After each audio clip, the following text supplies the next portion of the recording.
राजकारण, शेती, शिक्षण आणि गावगाडा सगळ्या बातम्यांचं एकच ठिकाण, बीड युवा मत. आपण अगोदरच सांगितलं की हे जे भांडण आहे, हे भांडण छत्रपती शिवाजी महाराजांच्या पुतळ्याचं अजिबात नाही. हे भांडण एका राजकीय द्वेषातून आहे. राजकीय द्वेषातून म्हणजे काय? फक्त याच्यामध्ये पाठीमागं राजकारण आहे. सदरची महिला आहे, मी अगोदर सांगितलं, सदरची महिला आहे, त्या महिलेचे सगळ्या ठिकाणी सांगतायत की बाईचे कपडे फाडण्यात आले. अजिबात ही गोष्ट खरी नाही. सदर महिलेचे कोणीही कपडे फाडलेले नाही. माझं आव्हान आहे, कोणीतरी तो व्हिडिओ दाखवावा की आमचा एखादा माणूस, या गावचा सरपंच, या महिलेचे कपडे फाडताना दिसत असेल तर. कपडे फाडणं तर सोडा, त्या महिलेच्या अंगाला साधा स्पर्श जर एखाद्या आमच्या माणसांनी केला असेल तर पोलीस असेल, कोर्ट असेल, हे सदा नंतर देईल. त्या माणसाला आम्ही चौकात फाशी देऊ, हे तुम्हाला मी या ठिकाणी सांगतो. बांधवांनो, इतक्या झुंडशाहीनं या पद्धतीनं हे पसरवण्यात आलंय की महाराष्ट्रभरामध्ये वंजारी समाजाला टार्गेट करून हा समाज पूर्णपणे खलनायक आहे, गुंड प्रवृत्तीचा आहे, हे पसरवण्याचं काम या ठिकाणी सोशल मीडियाच्या माध्यमातून केलं जात आहे.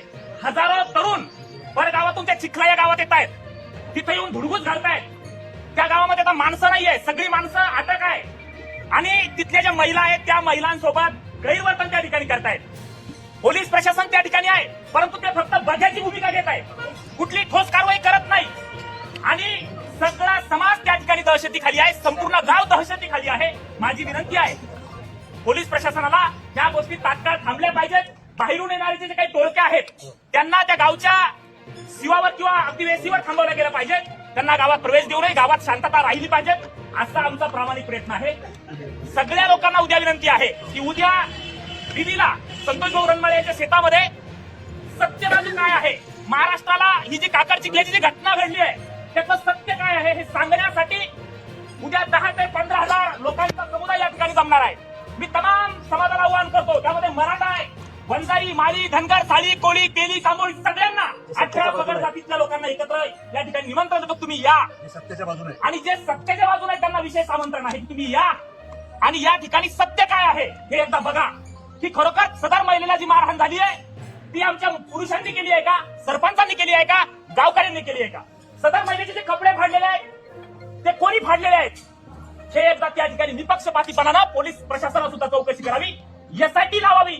अगदी ज्या ज्या प्रक्रिया आहे, तपास यंत्रणा आहे, त्या सगळ्या तपास यंत्रणेचा वापर करून सत्य महाराष्ट्राच्या समोर आणावं. खरं घडलंय काय, नुसती स्टंटबाजी नको आहे.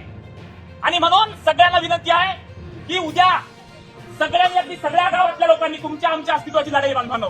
तुम्हा आम्हाला जो कलंक लावण्याचं काम केलं जात आहे महाराष्ट्रभरामध्ये, की वंजारी समाजाच्या गावातील लोकांनी छत्रपतींच्या पुतळ्याला विरोध केला आहे. मी मगाशी सांगितलं, छत्रपती आमचा आराध्य दैवत आहे, आमची अस्मिता आहे. छत्रपती शिवाजी महाराज असा राजा आहे, सगळ्या जाती धर्माची माणसं त्या ठिकाणी येऊन नतमस्तक होतात, तिथून प्रेरणा घेतात. महाराष्ट्रापासून कर्नाटकच्या जिंदीपर्यंत संपूर्ण प्रदेशाचा सातबारा छत्रपतींच्या नावावर आहे. आणि त्या छत्रपतींना आम्ही विरोध कसं करणार आहे? शक्यच नाही. आम्ही कुणीही छत्रपतींना विरोध करत नाही, त्यांच्या पुतळ्याला सुद्धा विरोध करत नाही. फक्त विनंती एवढीच आहे, सदर प्रकरणाचं सत्य समोर आलं पाहिजे. सदर प्रकरण जे घडतंय या प्रकरणामध्ये सखोल चौकशी झाली पाहिजे. जे दोषी आहे त्यांच्यावर कडक कारवाई झाली पाहिजे. जे दोषी आहेत ते, मला अशा पद्धतीने झुंडशाहीनं जे प्रकार चाललाय, कुणी उठतं याच्यावर, कोणी ते कार आले ते जरांगे याच्यावर पोक्सो लावा, अपहरणाचा गुन्हा दाखल करा आणि 307 लावा.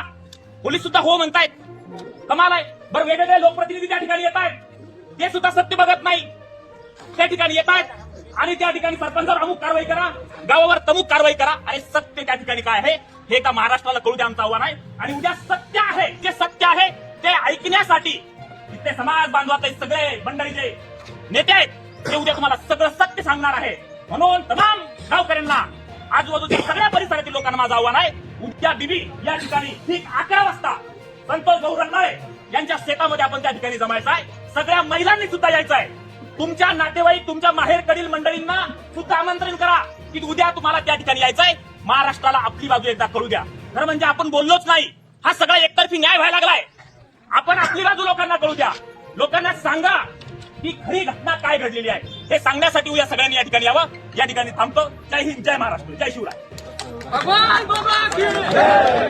आई वडील होण्याचं स्वप्न आता पूर्ण होणार विश्वासाने.